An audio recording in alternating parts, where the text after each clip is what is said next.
एक बेरी नन तो दुकान कह गढ़ाई लिहू दूसरे मना थुनियो सिकड़ बनवाई लिहू।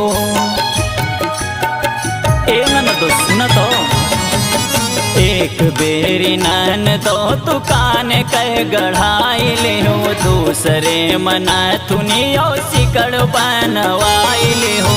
तीसरे मांगी रहू हम